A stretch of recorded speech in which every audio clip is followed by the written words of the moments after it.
a million Michigan residents collecting Social Security, the proposed payroll tax cut from the Trump administration could devastate the finances of older Michiganders. Michigan retirees need services like Social Security and Medicare more than ever during the coronavirus pandemic. As American Ledger reports, more than a million Michiganders rely on Social Security, and President Donald Trump has taken a target to the program in the past. But if the proposed cuts Trump introduced to the payroll tax, which funds both the program and Medicare, become permanent, it won't just be retirees feeling the pinch. The Motley Fool reports that those impacts could be felt by pre-retirees as well. This earned him another scathing rebuke from Michigan's governor. The president's recent actions do nothing to protect the millions of unemployed Americans who need to put food on the table for themselves and their families, Gov. Gretchen Whitmer said in a statement. He has routinely proven that he's more focused on his chances in the November election than fighting the virus that has killed more than 160,000 Americans.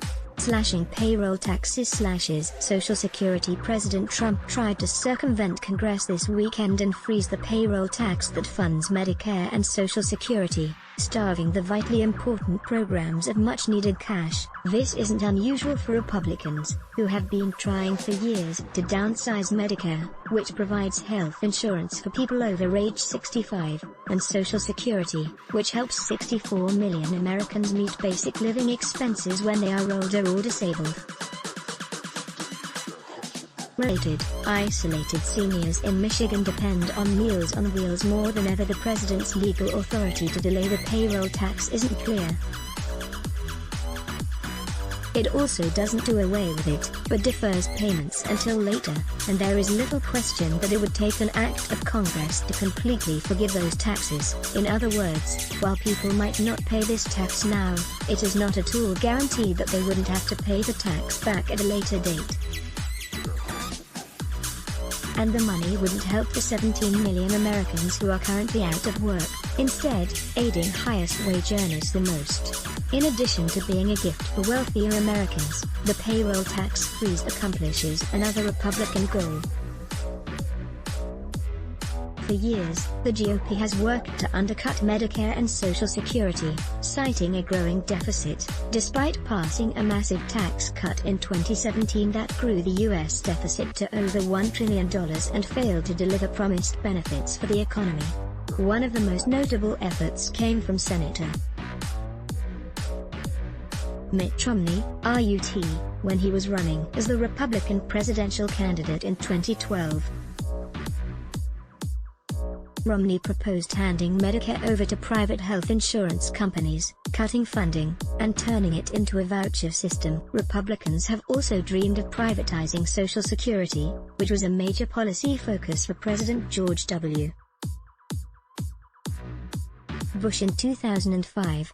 President Trump said he wouldn't cut Medicare or Social Security on the campaign trail, but his 2020 budget called for significant reductions in Medicare funding, and for the fourth year in a row, Trump has called for cuts to Social Security in that same budget, specifically targeting disability benefits.